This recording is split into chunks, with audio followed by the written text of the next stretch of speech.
The moors stretched out in all directions, a seemingly endless and full palette of browns and greens, yellows and oranges, maroons and purples, all swirled together as if by the hand of a great master in a grand passion of artistic creativity.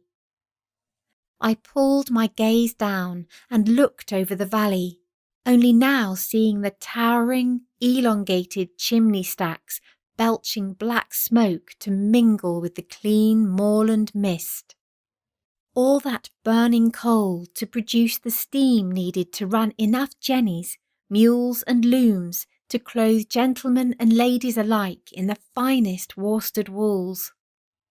I counted what now looked like vents from hell as I pictured the children crawling about under that relentless machinery, literally risking life and limb with every crash and rattle of iron, every yard of yarn. 18 factories of slavery and torture littered the valley, and I realised they must provide work for the occupants of near every house I could see. The small slate roofs jumbled together in clusters, mimicking the outcroppings of ancient rock that interrupted the swathes of colour on the moorland above. How many people lived and worked in those tiny cottages? Streets swimming with filth, children close to starvation, disease rampant. I shook the dreary thoughts away. The vista was so beautiful. Why did I feel sad? I gasped as the man pulled me and mist eddied around us once again until we were on the edge of the moors and I recognised the parsonage by the church, although something was wrong. The parsonage was missing a gable. The museum buildings at the back, as well as the car park, were not there. Neither were there any trees in the churchyard, and all the memorial stones were flat. Everything seemed very bleak. 6 children walked up the lane and I smiled, charmed by their fussy Victorian clothing, the smallest girls looking the cutest of all in bonnets, clogs and aprons over full skirts. I looked more carefully and realised they were all close in age, no more than a year or 2 between each, and they were not all girls.